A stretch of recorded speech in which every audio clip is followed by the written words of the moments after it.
Hi guys, and welcome back to my channel. I just wanted to start this video by apologising that there wasn't a video uploaded last Monday. I was so ill last week, I had the norovirus and I couldn't even pick up a book to read, let alone film and edit a video. So unfortunately there wasn't a video last week, but I am back now, and today I'm going to be doing the Guardians of the Galaxy book tag.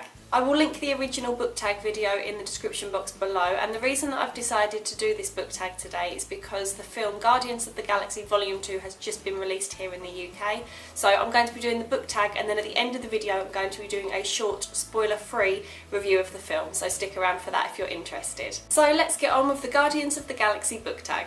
The first character is Star-Lord, aka Peter Quill, and that is an unlikely hero, and for this I went with Tris Prior from the Divergent series by Veronica Roth. For me, Tris is an unlikely hero because of her upbringing and her family's outlook on life, and although she's curious, she doesn't strike you as a typical hero character. She chooses Dauntless and then is in way over her head, but she grows to become the hero of the story. Next up is Gamora, a lethal weapon of a character, and for this I went with Feyre from the Court of Thorns and Roses series by Sarah J. Maas. I've actually only recently discovered these books and I absolutely love them. I've already pre-ordered the third book, and if you're watching this video on the day that I upload it, the third book is out tomorrow. I'll leave a link in the description box if you do want to order it. I've gone completely off topic talking about how much I love these, but Feyre is a brilliant character. From the very beginning I absolutely loved her, and she's even more amazing in the second book, and she has so much power inside her and it's just so exciting to see how she uses it. Then we have Drax the Destroyer, an unpredictable character, and for this one I went with Finch from All the Bright Places by Jennifer Niven. I absolutely loved this book, and Finch was definitely my favourite character from it. I loved that the chapters were written from different points of view, so you really got to see how Finch was feeling when you read his chapters, but also you got to see how complex he was as well. Next is Rocket Raccoon, a character with killer strategies, and for this one I found it quite tricky to choose a character, but eventually I settled on Dolores Umbridge from the Harry Potter series. The reason I chose her is because she comes into Hogwarts with all of these plans, and it's all about controlling the system and making things go her way. Then we have my favourite character, Groot, a badass character with a big heart, and for this one I went with Arya from A Game of Thrones. Whether you've read the books or just watched the TV series, you will know what an amazing character Arya is. She's so young, but she has such power within her, and she's definitely one of my favourite characters. Then we have Mantis, a friendly and powerful side character, and for this one I went back to the Harry Potter series and went with Neville Longbottom. I think Neville fits this description really well because Neville is one of them characters that never really knows his own strength, and he's also been a really good friend to all of the main characters since the very beginning. Next up we have Nebula, a character who puts their mission before their family, and for this one only one character sprung to mind straight away, and that was Caleb Pryor from the Divergent series by Veronica Roth. If you've read the books or seen any of the films, then you will know exactly what I'm talking about. Caleb puts his faction before his family pretty early on in this series. The final character is Yondu, the annoying character that you can't help but love, and for this one I went with Snake from Did I Mention I Need You. There were quite a few characters from different books that I could have chosen for this one, but as I just finished this one when I discovered the tag, I decided to go with Snake. I absolutely loved his first interaction with Eden, and although he came across as annoying, I knew that I was going to love every scene that he was in.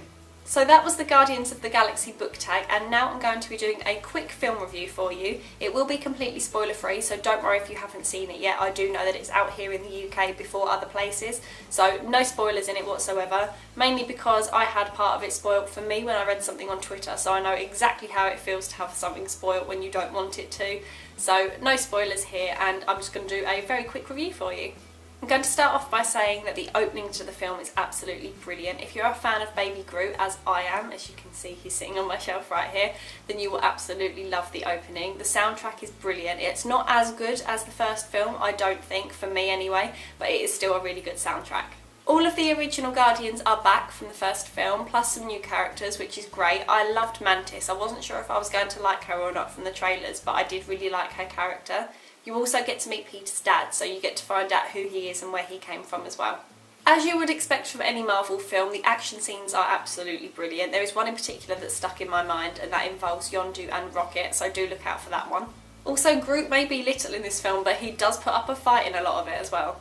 Also, as you would expect with a Guardians of the Galaxy film, it was absolutely hilarious. There were so many funny scenes where it had the whole cinema screen laughing. We were in a packed screen last night and the atmosphere was absolutely amazing. It's always better to have a full screen when you've got a film like this coming out, when you know that there's going to be parts that make you laugh. It just adds to the whole atmosphere.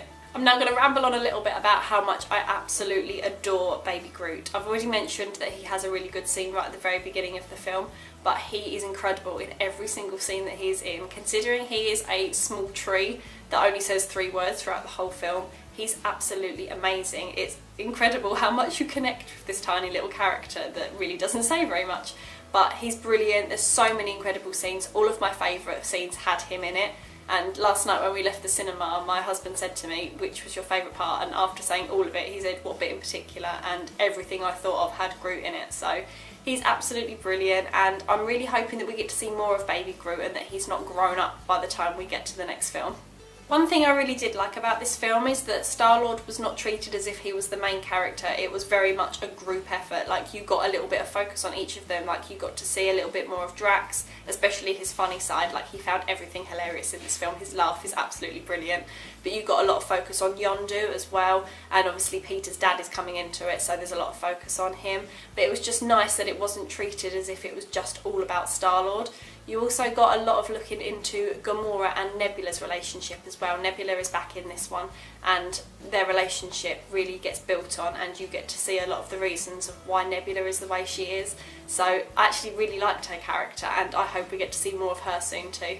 I'm going to leave it here for the review. As I said, I didn't want to talk about it too much, but I will say that overall I absolutely loved it and I gave it 5 stars. If you want to read a little bit more of an in-depth review into this film, then I will leave the link for my blog in the description box below where I have left a review for you. Again, it is completely spoiler free, so if you want to go and read that, then you can. Thank you so much for watching this book tag and the review, and I will see you again next week, hopefully without an illness this time, because after the cold and the cough and the norovirus, I don't want anything else for a while. I'll see you again soon. Bye.